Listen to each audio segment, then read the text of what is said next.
Halo semuanya, perkenalkan saya Dayandini, saya mahasiswa program Studi D3 Gizi Poltekkes Kemenkes Pondok Pinang.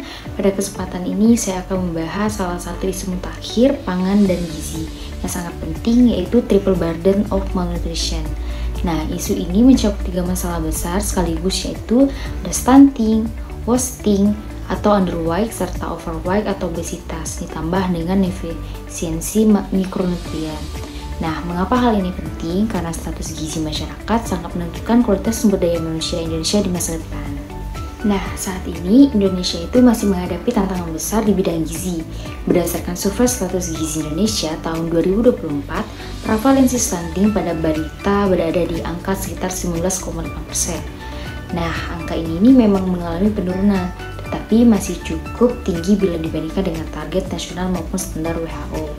Di sisi lain, masalah overweight dan obesitas pada anak maupun remaja justru terus meningkat. Perubahan pola konsumsi masyarakat menjadi salah satu penyebab utama, di mana makanan olahan yang tinggi gula, garam, dan lemak lebih banyak dikonsumsi. Sementara konsumsi sayur buah serta pangan lokal bergizi masih rendah. Nah, selain itu, defisiensi mikronutrien misalnya anemia, seperti kekurangan zat besi dan kekurangan vitamin A masih sering ditemukan. Faktor yang mempengaruhi kondisi ini beragam, misalnya mulai dari praktik pemberian ASI dan MPASI yang belum optimal, serta keterbatasan akses terhadap layanan kesehatan dan sanitasi, kondisi sosial ekonomi, hingga dampak perubahan iklim yang mempengaruhi ketersediaan bahan pangan lokal. Nah, dampaknya pun tidak bisa dianggap remeh. Stunting dapat mengganggu perkembangan kognitif anak dan menurunkan prestasi belajar. Obesitas juga meningkatkan resiko penyakit tidak menular di usia muda, dan kekurangan mikronutrien bisa melemahkan daya tahan tubuh. Jika masalah yang tidak segera diatasi, kualitas generasi Indonesia bisa menurun dan pembangunan ekonomi akan terhambat. Nah, untuk mengatasi masalah tersebut, pemerintahan telah menjalankan beberapa program strategis. Salah satunya adalah Stranas Stunting, yaitu Strategi Nasional Percepatan Pencegahan Stunting, yang menekankan koordinasi lintas sektor agar intervensi gizi bisa dilakukan secara konvergen mulai dari kesehatan, pendidikan, sanitasi, hingga pertanian.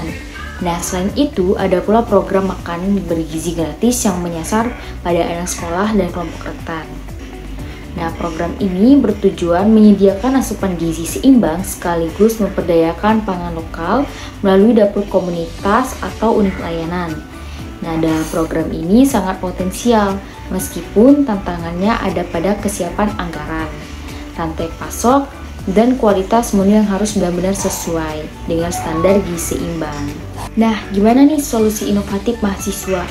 Nah, saya sebagai mahasiswa gizi, saya menawarkan solusi sederhana berbasis komunitas yang bisa melengkapi program nasional, yaitu B2SA Corner dan Dapur Mini Sekolah. Gimana tuh?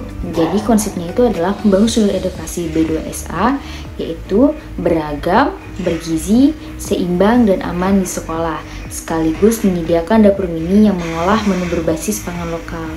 Nah, jadi setiap minggu siswa dan orang tua dapat mengikuti demo memasak sederhana untuk memperkenalkan resep lokal yang kaya akan protein, zat besi, dan vitamin seperti pepes ikan, tumis sayur hijau, atau olahan tempe. Nah, selain itu juga, sekolah bisa memanfaatkan lahan kecil untuk urban farming agar tersedia sayuran segar setiap hari. Nah, program ini itu juga dilengkapi dengan edukasi isi piringku untuk membiasakan anak mengkonsumsi makanan seimbang, serta kampanye stop food waste di kantin agar makanan tidak terbuang sia-sia.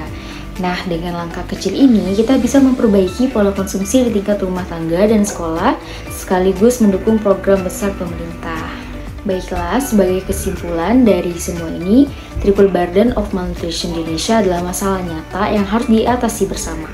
Pemerintahan sudah berusaha melalui Stranas Stunting dan program makan gizi bergratis. Nah, namun partisipasi dan komunitas juga sangat penting. Dengan solusi sederhana seperti B2SA, Corner, dan Dapur Mini Sekolah, kita bisa mendukung perbaikan gizi secara berkelanjutan. Mungkin sekian yang bisa saya sampaikan. Saya akhiri, wabillahi taufiq wal hidayah. Wassalamualaikum warahmatullahi wabarakatuh. Terima kasih.